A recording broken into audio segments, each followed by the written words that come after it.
So thank you for joining, everybody. My name is AJ Ansari. I'm the Dynamics Nav Product Manager here at Interdyne BMI. I've been working with Microsoft Dynamics Nav and Dynamics 365 Business Edition. Specifically with the Nav product, my experience goes all the way back to 2007, and I'm a certified implementer and developer for that product. Based out of our Houston, Texas office, where it's nice, warm, and sunny today. Let's talk a little bit about our session objectives. I normally like to lead with this. This is not the agenda, but this kind of helps explain what it is that we're going to accomplish and the level of detail that we'll go into. Now, this being a 1-hour session, obviously we won't be able to tell you everything about Power BI, but the goal is to give you enough information to where you can go and talk to your team members about what Power BI can do, just an introduction about the product, if you will. Maybe give you an idea of how it can be used to create dashboards and reports that give you some meaningful insights and actionable information for your organization to benefit from. We'll talk about how you can work with Power BI to model data and create reports and share some dashboards. Ordinarily, a lot of presentations that we do are focused towards one ERP product. As you're probably familiar, Interdyne BMI is a reseller of multiple Microsoft Dynamics ERP systems. So I work with Dynamics NAV. We have Dynamics GP in our portfolio, Dynamics AX, as well as Dynamics SL. So AX, SL are covered as well, and then Dynamics CRM.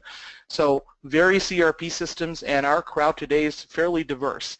So my goal is not going to be on showing you how you can connect Power BI to Nav or to GP or to another product in particular. This will be very platform agnostic. Later in the course of the year, we're probably going to do some more sessions that are more product specific. Of course, if you have questions that are specific to the system that you use, you're welcome to reach out to us and we'd connect you with the right folks. And one exciting piece of news that I want to share is Interdyne BMI now has a business intelligence practice that focuses simply on business intelligence and helps you tie that data from your ERP system into some very effective dashboards. And we use a variety of tools, and Power BI is one of them. Let's talk about our agenda. So the first section obviously is going to be some introduction to the tool that is Power BI. We'll talk about some pricing and availability. We'll talk about the systems that it works with, and we'll introduce you to a concept called content packs. That leads us into our section 2, which is going to be about using data from business systems. So whatever ERP system you're using, and sometimes there are non-ERP products as well that you may be interested in leveraging on your Power BI dashboard. So we'll talk a little bit about that. And kind of leading in from that first chapter where we introduce you to the content pack concept, we'll show you how these content packs that are available, that are pre-built, can help you get some really immediate impact for your organization. We'll introduce you to a tool called Power BI Desktop, which is where a lot of the data modeling happens, and of course we'll talk about how you can extract data from various sources. Now this is an area where we can't go into too much depth because there are a lot of different systems with your own databases and their schemas, so I'm going to use a couple of examples, but this is by no means going to be a very comprehensive review, if you will, of all the possible ways of connecting. And then finally, we'll kind of lead into the creating and sharing dashboards, the flash dash, the pizzazz, if you will, of Power BI. We'll talk about how you can create some visualizations. We'll talk about how the stuff that you model and build can be pushed out to PowerBI.com. And then we'll also talk a little bit about scheduling synchronization. This last part, time permitting, I'm going to show you some information. Otherwise, very likely I'll probably just be talking a little bit about Power BI Gateway to show you just enough of it so you have an understanding. So as I go through that, these sections, I think we'll have pretty much enough material to cover for the whole hour, and I think we might even really be going all the way to the very last minute. Without further ado, let's introduce you to Power BI. Now, before I give you a quick definition, as it were, of what the product does, I do want to bring up the Microsoft stack. So yesterday, for instance, I did a presentation on a product called Microsoft Flow. Microsoft Power BI, Microsoft Power Apps, AppSource, Cortana Intelligence Suite, these are all part of a informally known as Microsoft Power Suite pack, right? So Microsoft's been creating a lot of additional value apps that tie with multiple backends, and these are all available through the Office 365 offering. Traditionally, when you think Office or Office 365, you probably have been conditioned to think of Word and Excel and PowerPoint and Outlook and so on. But these Power Suite related components, these are the new and exciting features. This is where all the buzz is. I think increase in productivity can be attained through some of these excellent tools, and the beauty of them is that they can talk to various backend systems. Now, I had Microsoft Dynamics Nav here. This obviously points a little bit to my bias. I work with extensively Dynamics Nav, but this applies just as well to most of the other Microsoft Dynamics products too. And so Microsoft, when you hear them tell the story or the narrative about where the future is, you will hear them talk about the Microsoft Dynamics Business Application Solutions, or your ERP backends, on Microsoft Azure, the hosting cloud, the enterprise cloud that's used by everything from one or two people, shops, to large organizations like Real Madrid, the world famous soccer team. And so leveraging your hosting capabilities to make your ERP system and all your information available everywhere, and then tying that with your productivity tools like Office 365.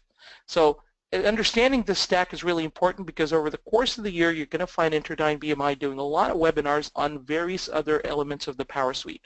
We've covered Flow. Today is our first session on Power BI, and we'll have more, and you can bet that we are going to do more on Power Apps, App Source, as well as the Cortana Intelligence Suite components. So the definition, I guess every what is or introduction to must have a definition for a product.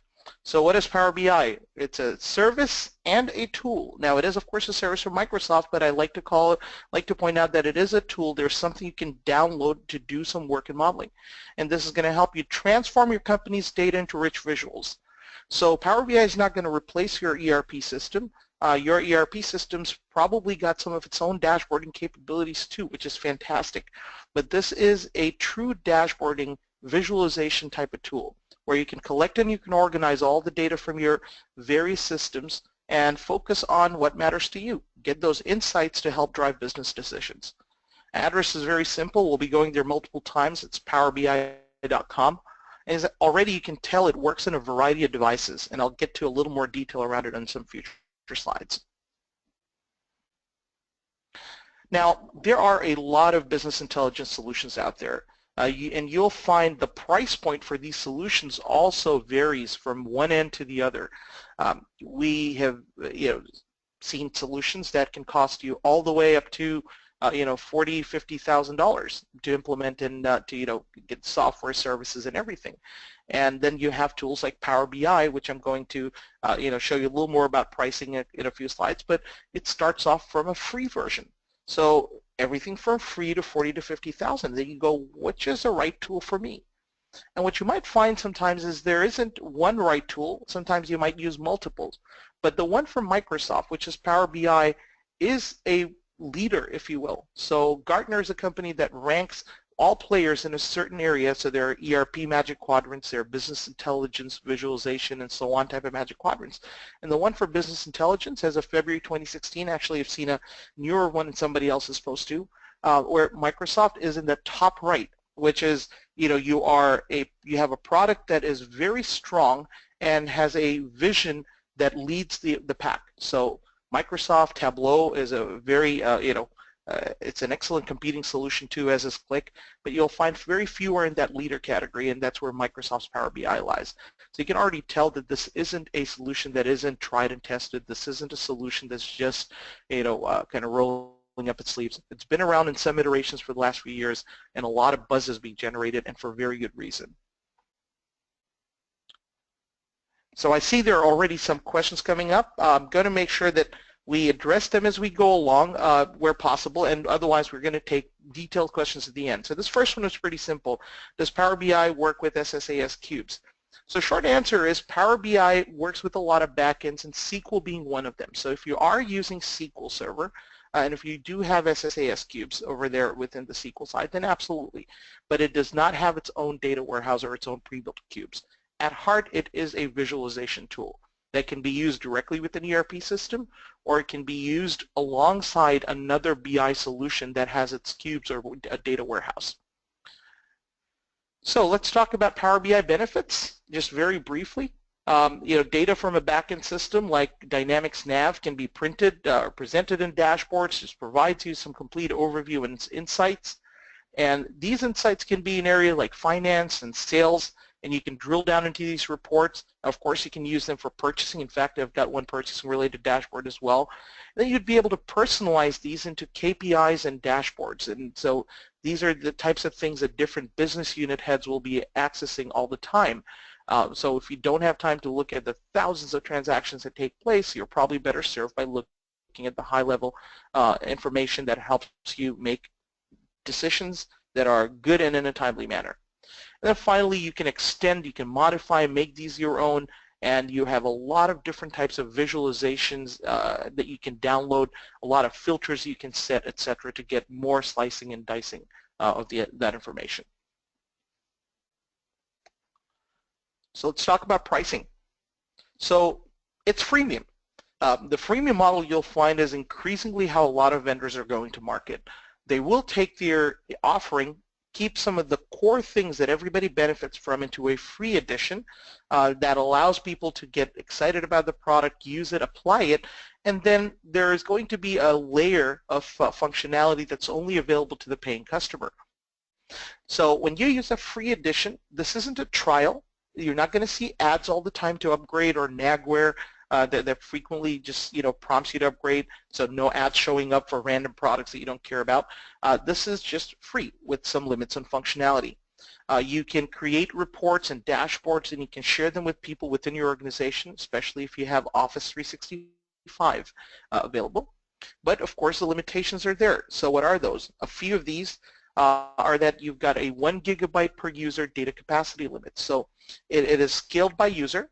Each user will be working with a small data set that contains everything related to reports. So if you're working with reports and dashboards, the information making up that content cannot exceed 1 gigabyte per user. This is obviously, I think, a fairly generous allotment, considering that you are not putting all of your ERP data up there. You're only taking a cross-section, a subset of that data, and making it available for dashboarding. Your data can be refreshed periodically, but in the free version, it's limited to 1 per day. So you can schedule a daily refresh at a certain point of time, and then that data will be captured from the ERP system, and the dashboards will be refreshed with all this new data. There's also a capability to use streaming data. Now this, I'm not going to cover it all in our presentation today, but a quick example is if you basically want to use a weather service, or if you're in the transportation engineering side of things and you need to count how many cars are going through a certain area, and you tie to a service that provides you transportation data, or some other type of data that changes, the stock market for instance. So you can plug into a streaming source, and this streaming source can be used in dashboard components and alongside other information. These things, these type of streaming data sources can only pump 10,000 rows per hour with the free version. The paid version too is not very cost prohibitive if you think about it. $10 a user a month. Very, very, I think, cheap if you ask, comparing to the other solutions out in the market. It's got a higher data limit, so 10 gigabytes instead of 1. You can have scheduled content refreshes as many as 8 times per day. As a matter of fact, I think from another source I've even seen that it could be hourly at this point. Much larger allotment of streaming data rows per hour. And then beyond all of this, one of the things that's really interesting is that you can create your own content packs for your organization. At this moment, I don't think you'll appreciate what that means, but as I show you some examples of what a content pack is, you would be able to very quickly appreciate how creating your own content packs can allow multiple business analysts in your organization to create lots of additional reports and dashboards. All of this data can be found on PowerBI.com if you look at pricing, so you can keep on top of the latest changes as Microsoft probably adds more value to either the free or the pro edition. A little bit about just the Office 365 tie-in.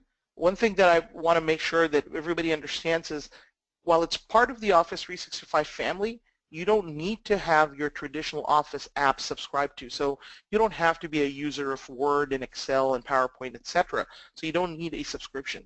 As a matter of fact, you don't even need to have Office 365 if you're not interested in the sharing capability within the organization.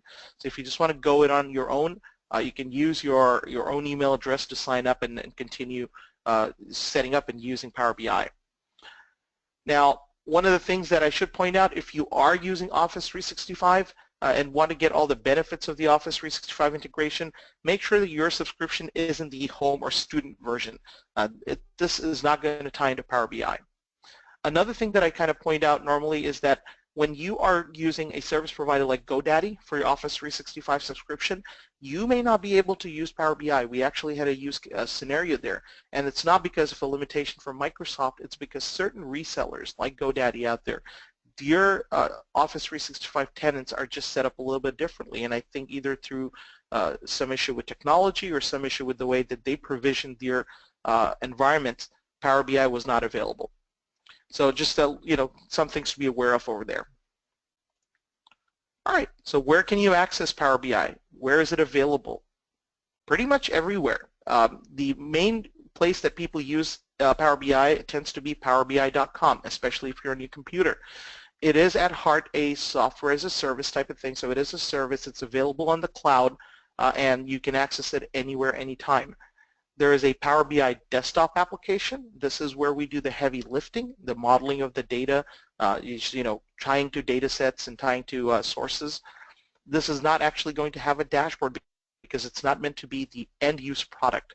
The goal is that you work in Power BI desktop to create what you need and then publish it to PowerBI.com so people can access it. Now, sometimes you're using a mobile or a tablet device, and you may not be able to, using a browser may not make sense. So there are specialized native applications for tablets and phones that are free to download from the Apple Store, from the Android Google Play Store, as well as the Windows Mobile Store. So it'll work on your tablets as well as your phones. You can view your dashboards and reports, but within the tablet and phone application, there is no capability to make new reports. PowerBI.com, for instance, can create some new reports, but the tablet and the mobile apps are far more limited. They're truly meant for consumption. So it really goes everywhere. The next slide is going to be a little cheesy. It says, will it work with your system? The answer is a resounding yes, because Power BI works with everything from a SQL database to some very unique connections with things like Dynamics Nav, Dynamics 365, Dynamics CRM, etc., Dynamics AX. And then it works all the way down to applications like Google Analytics and MailChimp, etc. And even if you have the oldest application, I bet you could probably take some of that data and put it in an Excel spreadsheet or in a notepad text file. It's a comma-separated file, right? So if you can put it in that, Power BI can use it. Now, obviously, it won't be as dynamic as, say, using something that's got a web service so that it can periodically update and schedule those refreshes all the time. If you're using an archaic system or if you've got some Excel spreadsheets that you use within the organization, it won't automatically refresh. You can refresh that data, but you can even use those flat Excel files. So it works pretty much with any type of file, any type of thing that you might have, as long as it contains some meaningful data that is in a consistent format. So again, yes, it will work with your system. I'm fairly confident of it. I will then say it will work better with some systems than it does with others. Now that is a qualifier worth mentioning. So what is a content pack? Content packs are basically curated content items. So Microsoft has gone through a lot of effort. They've created this gallery of a lot of different content from backend systems that are popular. And they've picked a lot of different products and services. So I've mentioned Dynamics Nav a few times, Dynamics AX, Dynamics CRM, for instance, all have content packs. Products like QuickBooks Online, products like Salesforce, Google Analytics, even Bing Search, or you can just tie into a SQL database or a text or CSV file, so even things like Facebook. So just a lot of different places, sources that you can get data out of. Now, if you find a content pack from Microsoft, that usually means they have pre-created some dashboards and reports that can immediately be used with your data to give you some insights. But you may find that you want to create additional information. So you're not limited to using a content pack, and the absence of a content pack for a solution, for instance, there is not one for GP yet, but that doesn't mean that GP won't work and won't work effectively. We at Interdyne BMI have done Power BI for GP clients where we know the exact type of data sets to create and work with and how to model the data and give you some meaningful reports and dashboards. So today there are over 50 content packs from Microsoft, and they're going to continue to add a lot more. So let me just briefly bring up a web browser for over here, and you get a quick peek at all the different things that Microsoft ties into at this moment. Dragging and dropping my browser here. So here I am on PowerBI.com. I was talking about pricing, etc., and the different information related to it. You can see over here I've got the full breakdown for Power BI Service and Power BI Pro Service and how it works. And then down here too, if you want to actually log in and then see all the different solutions that it ties with. I am going to be showing you a lot more information, but notice right when I log in, I've got a lot of different dashboards, for instance. So here I'm tracking something on Bing. I'm just looking at all searches for the word Dynamics Nav and just trying to see what the impact for this search has been on the internet. Or I've got a few that are related to Dynamics CRM to track my sales or my services, for instance, and I can see these types of dashboards that are pre-built. Now, what I'm going to do is when I click on Get Data and see Services, I can find all the different content packs that Microsoft has created. So these are the ones it's talking about. Scroll down, you'll probably see a lot of names that you recognize over here that your organization probably relies on every day. And what's really neat is, even if there isn't one in here and you actually go through the effort of creating a content pack, you can then publish that if you're using the paid version so that other people in your information can benefit, in your organization can benefit from it. The difference between just sharing a dashboard and sharing a content pack is this. If I share a dashboard, it's just things on my dashboard. It means people are consuming that information.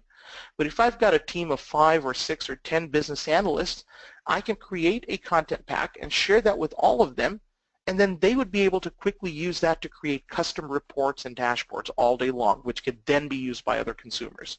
So having a content pack creation ability of your own can be very important if you're a medium to large size organization with a good team of business analysts who are just primed and ready to create some meaningful data and reports for you. Let's go back to PowerPoint. So this takes us to the first part of our demonstration, using data from your business systems. So when we talk about using data from our business systems could be anything from your ERP to your analytics tools like Google Analytics that I talked about before, could be your CRM, combination of systems that you have at your organization today. You can, with Power BI, you can create, you can modify, and you can copy all sorts of things and reports that you work with. So what happens with Power BI is you're going to start off from something called a data set. A data set essentially points to tables, fields, etc., that you create reports around. Then you create multiple reports using data sets. Reports can have pages. Just think of it like Excel spreadsheets, if you will. Lots of different sheets, and each sheet can have unique information. You can have some filters on these reports that either apply to the entire sheet or page or for the entire report. So as you're creating reports, you can be you can be pretty precise about how you want your filters to behave. And then at the very top, you'll have a dashboard. And the dashboard is, for instance, what you saw a little bit ago when I was logged into my my browser. So let's go back over here. So at the top, for instance, here I've got a dashboard. Let me just bring one of my dashboards here. This is a content pack generated dashboard for Dynamics Nav. So here I have all these different things like sales this month, orders open, profitability, etc., and I can interact with these. These are my dashboards. When I click on a dashboard component, it will drill me down into a related report. So here I have reports with a report with multiple tabs over here. So as I want to look at some other report, I can click here, and then each of these will have their own filters and additional information. And if I were to click on either a visual or a filter area, the system would then quickly show me related information. So as I click on any of these visuals or filters, the other visuals will in turn be managed. These reports were built on the power of data sets. So these data sets, as I mentioned before, tables and fields, these are those. So if you've worked with Power Pivot, or if you've worked even with just pivot tables in Excel, this will look somewhat familiar. You have all the tables and information within these, and you're going to stitch these together to make reports. So just this is how they all tie together. Data sets, reports, and then on top of reports, dashboards. So hopefully that gives you a little bit of an idea. Now, let's talk about some immediate value working with content packs. So what I'm going to do is talk about, for instance, if you wanted to take one of the ones that Microsoft has created and connect to it and get some immediate information. Let's do that. I'll actually pick some very low-hanging fruit. So I'm going to go to Get Data here. Let me see if I can maximize the screen so it takes up full screen. Yep. And then I'll say Services. And I'll show you one that's really, really simple. It doesn't get simpler than this. Something like Microsoft Bing. So you sell a product or you sell a service and you want to see how people's search behavior has been around that particular product or service. In this case, I'm probably going to just say Microsoft Dynamics. So I can say Get It Now. I click on that and it will then bring up a screen where, depending on the type of backend, it will ask me for some information. So here I could say Bing, and we'll say, all right, what do you want to search for? I'm going to say Microsoft Dynamics. And I add, and depending on how much information there is, it could either be fairly instantaneous or it will take a little bit of time. The dashboard is ready and I say go to dashboard. And now it shows me the search behavior, the trends around Microsoft Dynamics. Volume change, some top languages, top locations, news, and each of these are interactive components. I did not have to do anything specific to get this information. All I did was just type in the information required in the content pack. Now obviously some are easier than others. Let me use CRM as an example. Let's go back to Get Data. Here I could say Services, and I would bring up CRM, Get It Now.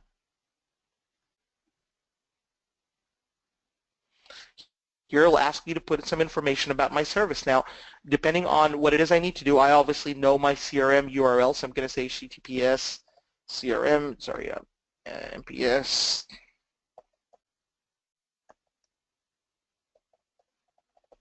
So wherever your Dynamic CRM is hosted, and it wants to know my fiscal year ending month number, I put that in and say Next.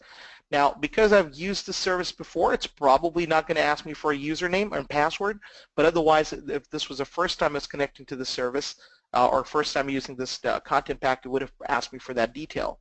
And immediately, it will go ahead, retrieve all of that. It's checking for my credentials, and then it will build my dashboards. Now, in this particular instance, I'll probably end up with a duplicate dashboard because I've already got something along those lines. This is how simple it is to start using a content pack, provided you have the requisite information to fill out the forms that are needed. It can very quickly grab that data from your system, make that into dashboards and reports. So while that's doing it, we don't actually need to wait on it. I'm going to go ahead and use one of the ones that I've already imported. This was one of my CRM support related dashboards or service-related dashboards. Here I can see active cases and so on, and how many active activities I have, resolve cases by date. Each of these are interactive portions. Notice when I want to, I can just look at one of these or click on one of these to take a related report, see a related report. If I actually want to expand something to a large area of my real estate, I just click on that, and this will take up more real estate in my screen. Now all of this, of course, is being done on my desktop. What if I actually wanted to see how this looks like on my phone? So I've actually got an iPhone here with PowerBI loaded up, and what I'm going to do is see about bringing this particular phone on my screen.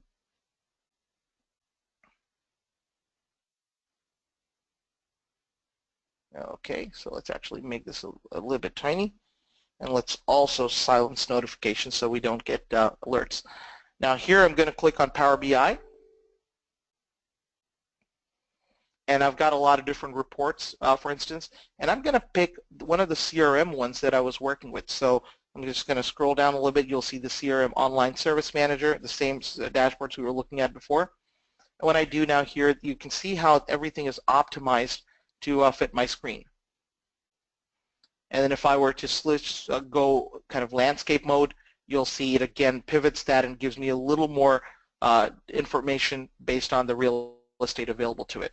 So all of these things are just very easy for you to track on your various devices. As long as you have connectivity on your phone or your device, you'd be able to go through, track all of this data and get the reports and information that you need. What's really neat is for a lot of this, you don't need to have a user license for the backend because you might be using one user account to synchronize all this information. So you'd really only be investing in Power BI user licenses if that, if you need to get some critical business data out for, somebody on the road or somebody who doesn't need access to the backend. All right, let's go ahead and stop this streaming.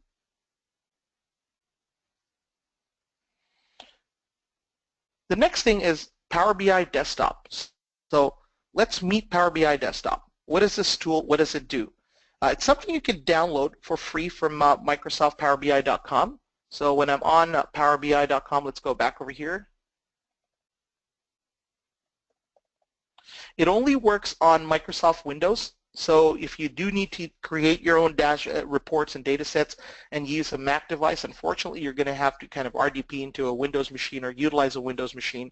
You can download this for free over Products BI, Power BI Desktop, and then download, and it will make it available to you.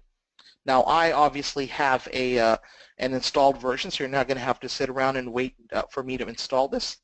I'm going to connect to one of my servers where I have quite a bit of information ready to play with. So let's do that. Let's just RDP into my server. It should come up in a moment.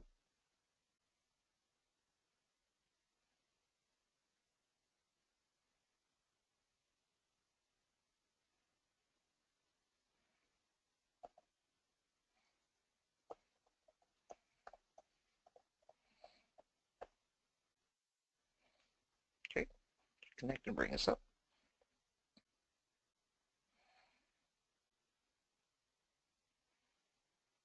All right. So now you're looking at a Windows server that I have in the cloud. This happens to be on Azure. Now, of course, I did not need to have a server in the cloud. You can do a lot of this information with an on-premise environment as well. Now, when I launch my Power BI desktop the first time, it will ask me for my information to connect to PowerBI.com because remember, the end goal is that we're going to create some sort of reports and we're going to create some sort of data sets and we're going to push them out to PowerBI.com where everybody can access it. Once something is on PowerBI.com, then you can get it from your phone, your tablet, your browser, wherever it is. While you're working on Power BI Desktop, this is just your backend. So things that you create over here are not immediately accessible by the users until you actually publish it. So when I come over here, what's really neat is they have some samples, they have some getting started and helpful videos, forums. I can't tell you how many times when I've needed just a quick, hey, how do I do this type of thing, it just, I go to one of these areas and it will quickly give me the answer I'm looking for. Now, what I'm going to do is I'm going to close this, but if you were using it the first time, you would have a sign-in option here. This is where you would basically enter that Power BI username and password that you use for signing up. This is required so you can then publish data up to someplace. So, immediately, let's just give you a quick lay of the land. So what do we have over here? We have some visualizations that we can work with, all right? We've got some things that we can set, filters and all. And on the left-hand side, we have this area called reports, the actual data, and then relationships. We don't work as much with reports in the desktop, although you can create some reports here, but our focus typically is on working with tabular data that will extract and then the relationships that we will build alongside that data. Right, so I'm going to actually connect to a system that I've created or a database that I have, and that's in Microsoft SQL.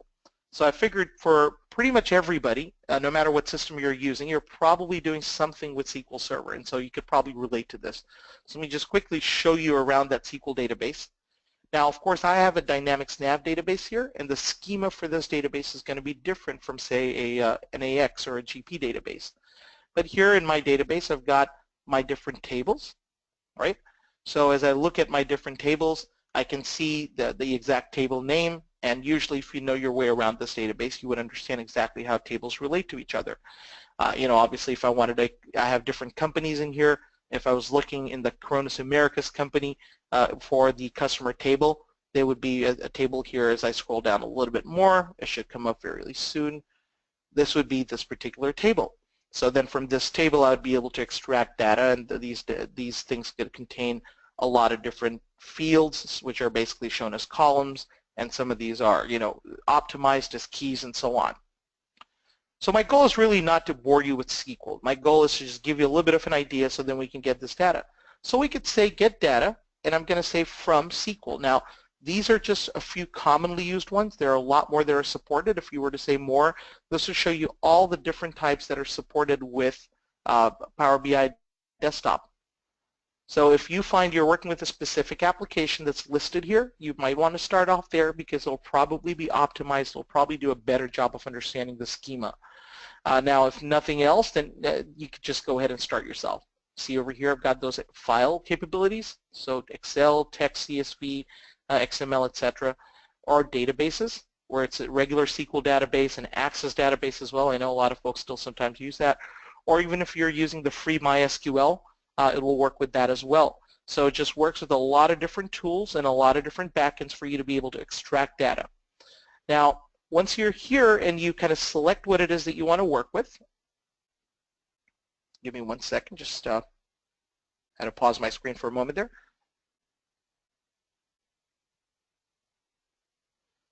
All right, yep, so it's unpaused now. So I'm going to say go ahead and connect to SQL. And here it will ask me for some information about the SQL database that I want to connect to and get data from.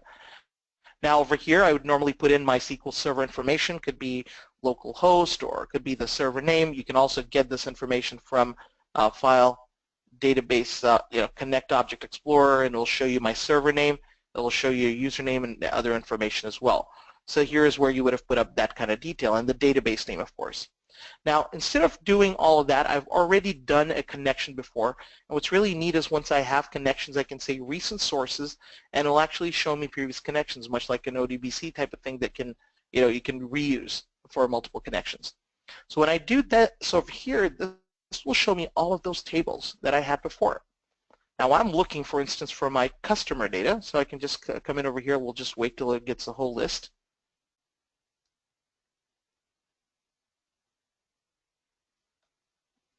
Just give it a quick moment. It is a large enough database to where it might take a moment. Look, it's no longer grayed out. So now I can type in the word customer, right?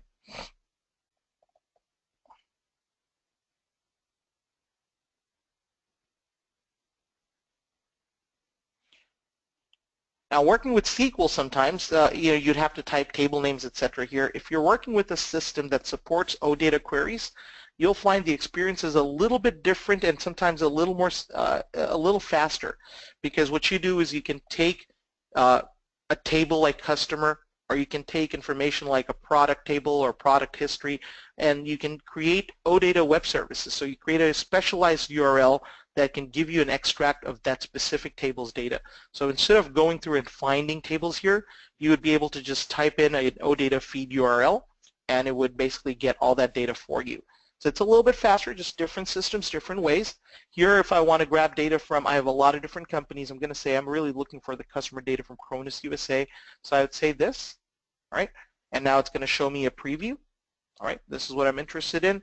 Now, I might want to kind of model this data a little bit. So let's go ahead before we load it. Let's edit this. Because Power BI may or may not understand what's in this particular field. I'm going to go ahead and say import for now. And at this point, it shows me all the information. Now, there's some things that I might not be interested in changing, like a number. I don't want to add this. These are just my customer numbers. It's fine that this is a field type of ABC, or the names, for instance. But as I scroll a little bit to the right-hand side, I'll invariably come up with something that's a little bit unique, that may be numerical. So budgeted amounts. For instance, this could be a number, so it's already translated this as a decimal number. If I budget in whole numbers, I could say this is a whole number budget. Credit limits in my local currency, which is in this database, LCY represents local currency. So you might have US dollars, and then you might have an additional reporting currency. Now here, I don't just want this to be a number, I want this to be a number that's a dollar amount. So I'll go ahead and tell the system. So this is how I can quickly map things. I might also have things that are true or false. So if it's a true or false, this is not one of those examples, but I'd come here and select that true or false. So as I grab data, my goal is that I want to be able to model all of these things together. And when I'm done, I would say close and apply.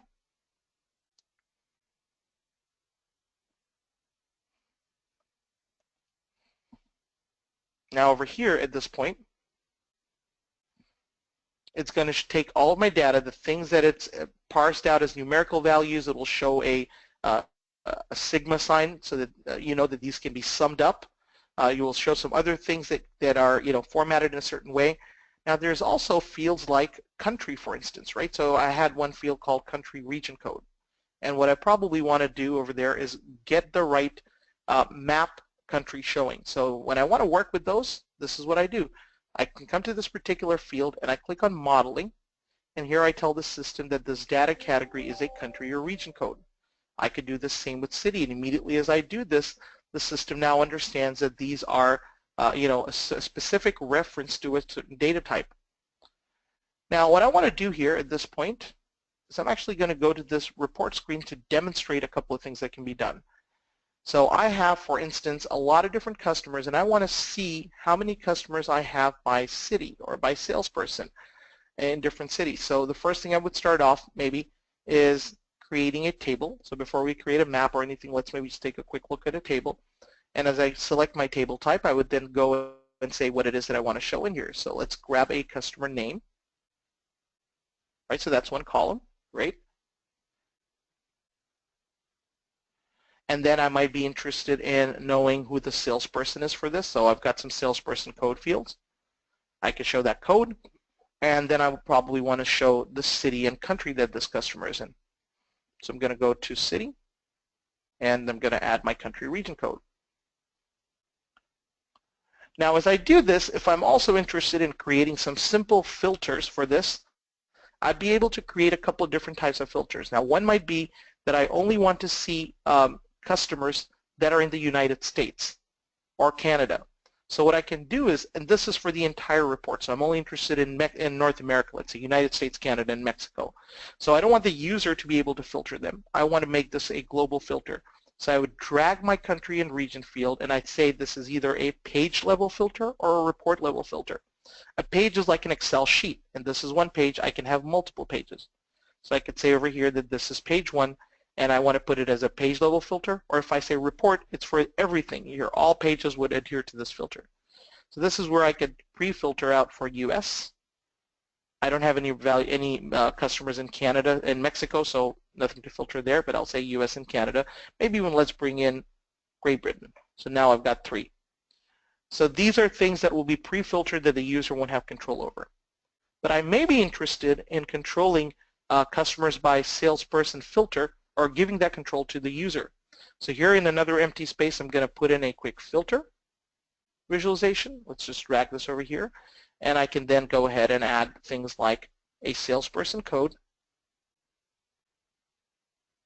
And at this point, my customer, or my user, excuse me, can quickly select a value, and as they please, they would select one or more of these, and then the system would be able to find them.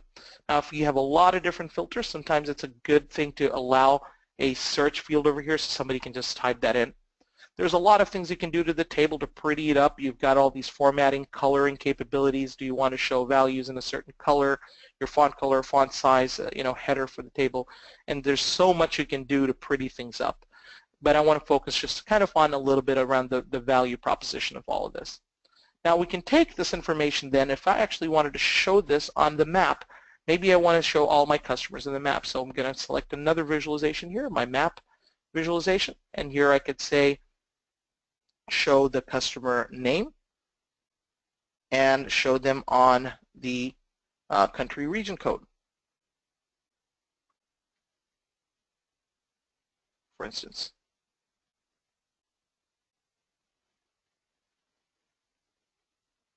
So over here, immediately you can see that it basically shows my, different maps. It can show things a little bit differently. So here it's kind of creating multiple groups into one big circle. If I had said city instead of country, it would actually show me a little flag around each city as soon as it finishes populating. Notice all the different cities, and here I can see information and whatnot. Obviously, I would want to size it in a certain area and make it so that it fits well along with everything else on the report. Now, as you're working with things, if you find that you need more visualizations and that the things you need aren't easily available, you can always go back to PowerBI.com's website, and there's actually a place to download visualizations. I don't exactly remember the specific URL, so I just always search, and I find it's one of my top search results, so Power BI visualization, and you'll find the visuals gallery. And here, there are a lot of visuals that are pre-created. The majority of these, if not all of them, are free, and then you can select a certain visualization type. You can download. You can even download a sample if you wanted, and then you would be able to import that sample in the environment. So when you're looking to import them, you just come over here and say, import a custom visual, and then you'd be able to utilize it just like all the other ones available. So these are some very simple things that you can do to manage data and to create things. Now immediately what I'm going to do before I actually go very far, let me delete the other things that I've created. Okay, I'm going to save this. Let's first maybe name this something nice. We'll call it Customer Dashboard. And I'm going to give it a name, and I want to save this. When we save it, it saves in a format called PBIX. So I'm going to say Customers. Okay. Now I will have the Publish icon enabled. So I go to the home area of my ribbon and I say Publish, and it can take this information. It'll ask me which of my destinations. I have different folders on my PowerBI.com, and I can say my workspace, Publish. I'll go ahead and start sending this data out. And momentarily, it should tell me that this has been published and it's up to and available to be used. So while this is happening, there are a lot of other things that you can do in this particular environment. My next part of the demo is going to be around relating multiple tables of data. So I'm actually not going to click here. I could have clicked here to open it. I'm going to go directly to my desktop where I have Power BI open. Right. So here I'm going to go ahead and just refresh.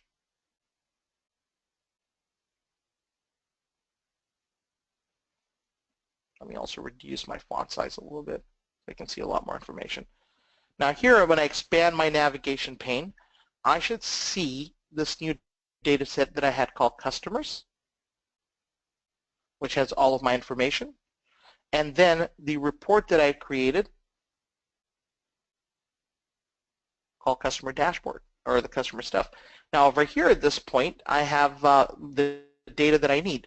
A little bit later today, I'm going to talk about how I can take these things and actually pin them as dashboard components. So we're going to get to this yet. At this point, this is still just one report with one page. We can take multiple components from multiple reports and pin them into a dashboard. So we're going to get to there yet. Let's go back to my server, and let's actually talk about what happens if I want to stitch together data across multiple tables. Now, in some systems, you'll be so lucky as to have customer balances and everything else available directly on the table. So, in some systems, it might write the balance value on the customer table. In other systems, you might actually need to grab that data from other related tables.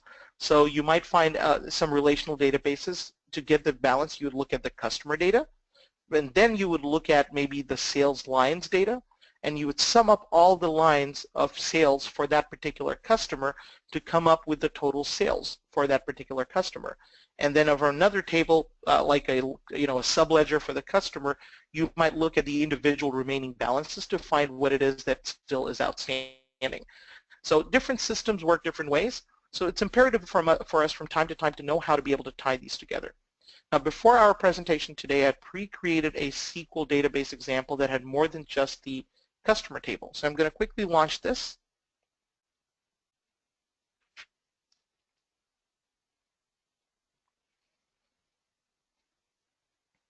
So over here in my SQL database example, if I wanted to go and look at my data, you'll find I have multiple tables here. Let's just expand this out as well. I've got some data from my customer table, like I pulled out just as I was doing here. Then I've also got things like a sales invoice header table with all these fields, and I've got sales invoice line table. Now what I need is some way to relate these three together so that if I were looking at something related to the customer and I wanted to see a quick sum of all the amounts I'd be able to pick and choose fields from different tables into one particular view or a chart or a visualization. So to do that, we go to this relationships area. Now here when I bring up, it'll show me all the different tables I have side by side, and I can then start relating things together. So this is a very simple process as long as you understand the relationships. So the first thing that I probably want to do, I'm not going to worry about this particular one. I'll only work with 3 tables, so my actual customer and my sales header, invoice header, and my sales invoice lines. Between these 3, I think we make a good enough example of what we are trying to do. So let's bring these. All right.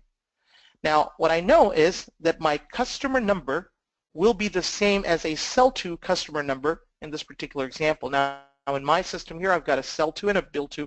For the purpose of this conversation, let's assume that those are the same value, and I just want my number in the customer field to stitch up to this value. Now, if you've used Power Pivot, if you've used a tool like Microsoft Access, you'd be able to do that. So as I go through over here, let me see once again if something just, for some reason, it didn't want to connect the 2 together. All right, so there you go. So it now knows these 2 are related. If I'm not sure that I tied them up correctly, I just double-click this and it will show me the relationship in detail, where there is a bill to customer number tying down to the number field in the customer table. So this is how you can verify it. You can also say, is it a bidirectional or is this unidirectional? And is this a many-to-one relationship or a one-to-one relationship? So I'm going to say it's a bidirectional relationship that holds valid. Now over here, what I need to do is make sure how I understand this table relates to this table. So the sales invoice header number relates to the document number in the line field. So I can do these 2 relationships together as well. Oh, this is interesting. This is the second time this error is coming up, but let's try it from this side. Maybe it'll work. All right, yeah, some interesting stuff happens from time to time. And notice too, there was a send a frown, which is basically a quick way for you to get data out to Microsoft when something is not happening the way you anticipate. Again, here I can say that this is a bidirectional relationship. That was all I had to do. Now when I go back to these report type of areas, and if I wanted to stitch things together, I would be able to quickly take information from, I create a table here. I could say show me the customer name, for instance, from the customer table. All right. And then I would be able to say show me the invoice number, which could be my number over here. So each customer, for instance, has multiple invoices. It shows me the different invoice numbers. And then finally, I could come down over here and I'll say, show me the invoice amounts for each. So maybe amount including tax. So let me actually make this a little bit bigger for legibility purposes. Or, you know, I'm just looking at the time actually. I think I'd probably hurry up and skip the formatting aspects. But here now I can see very quickly that Antarctic copy for invoice number 103020 had a sales amount of $4,000.05, and was able to calculate this value by stitching data across from 3 tables, where it knows that the amount for this invoice is the sum of all the lines for this invoice number. So that's how it got that. And then it looked at the customer name and said, oh, we'll find the customer number that ties into the sales invoice header table and find all the invoices related to them. So here you can very quickly create these types of reports that then can be filtered, can be created as visuals, and a lot more detail can happen around this. So here, if I just wanted to be able to quickly filter by, say, the customer's name, so you can see at a time some information about data by customer, you'd be able to manage that. Now here, as I say, Airfield Incorporated or Antarctic copy, it will filter out the report with this detail. So this is how simple it is for you to create this information and publish this and be able to tie data sets together. Coming back over here into my Power BI area, if I just exposed the data set and I hadn't done much else, I would end up with these types of things in my PowerBI.com, much like I have in my Power BI desktop. So I could still create groups, reports, and things that I need to from my PowerBI.com. So if I needed to create a customer-related report here where I'd say name and salesperson or name and country, I'd still be able to do the same type of detail over here that I did back in Power BI desktop. Now let's kind of drive into the final portion of my presentation. We've probably got, I think, just a couple more things to show. Creating and sharing dashboards and reports. So this is where we kind of stitch it all together, and this is the fun part. Now I go back to my customer reports. I don't want to save what I've just done. I like what I've done here, and I want to make this particular chart or graph available on a dashboard. So I'm going to first click the pin icon here, and I'll say, what do you want to do? Pin it to an existing dashboard or make a new one? Let's make a new dashboard. So I'm going to call this my, Power BI exciting dashboard, right? And we're going to pin this there. Now, as I'm doing this, I have a lot of other reports in a lot of different other areas of my Power BI.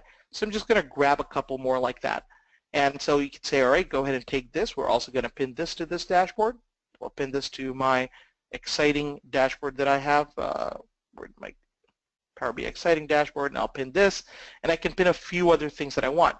Now, I might also be interested in taking an entire view and saying, I would love to have everything from this particular CRM online dashboard. For instance, let me pick this one.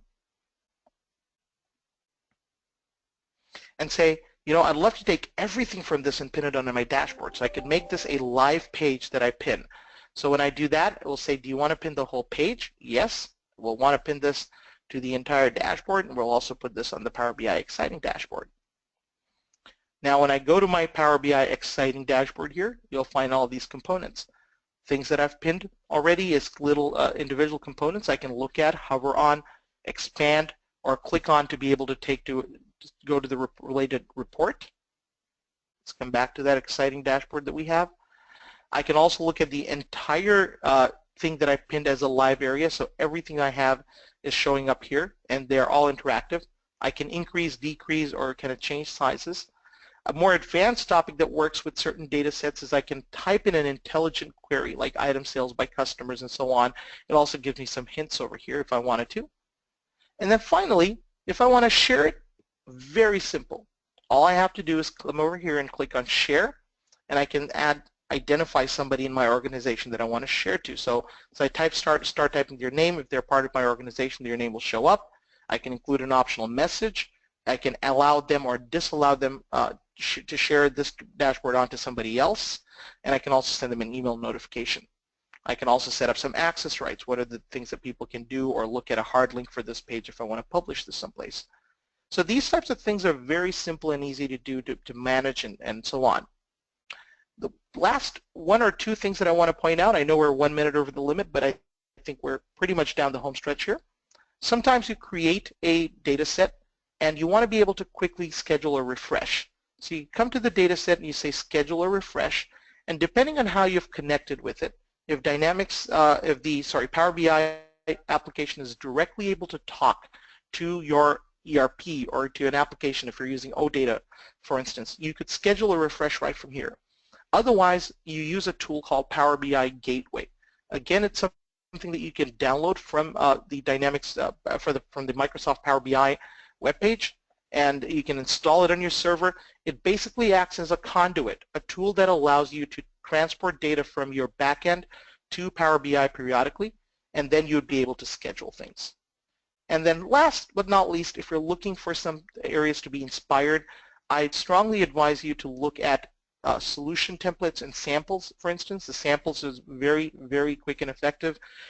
Here you can see things like an opportunity analysis sample. For instance, if you wanted to do, say, connect, what it's going to do is quickly grab this and just has a pre-created dashboard that it can show you that just inspires you. What are the types of things you might want to do? Some very exciting sample data. This is obviously not coming from anything that you have. It's just dummy data with some really nice visualizations to show you the capabilities and the possibilities. So with that, what I'd like to do is just quickly recap everything we've done. We've talked about how Power BI is an excellent visualization tool, available free and as a paid version, part of the Office family and Office 365 family, and pretty much works with all systems. I showed you how content packs work and how you can give you some quick impact. We worked with the Power BI desktop to extract some data and model it. And then we talked about creating dashboards, pinning things to dashboards, and publishing from Power BI desktop to PowerBI.com, and sharing, and just a little touch point on Power BI Gateway. I'll open this up to questions. My email address and our marketing team's email address is shown over here, aj.ansari@interdynebmi.com, marketing@interdynebmi.com. And if we have any questions, I'm happy to take them now. Please type them in the question in the handouts area. We have not had any additional questions yet, but we can give another little bit to see if anything does come in. Sure. And for your information, we are recording this session, and this session will be uploaded to our YouTube channel and also to our Let's Talk blogs, like Let's Talk Nav, Let's Talk GP, Let's Talk AX blogs. So we'll put them up there as well, so you could come back and refer to it. And if you're interested in a copy of these slides, happy to send that out to you as well. Just send us an email, and we'll make that available to you. Final call for questions. And yeah, I think that might be it. All right. Well, thank you very much for attending. We appreciate your time, and we hope this was a valuable use of your lunch hour. If you have more interest in Power BI, please reach out to us. We'd be able to, do a one-on-one training for your team, or we can kind of support you if you've already started working with this tool set and just need help getting over, a couple of things that you're not understanding how to do. Have a wonderful day. Take care, and hope to see you again at a future webinar from Interdyne BMI. Thanks, everyone. Bye.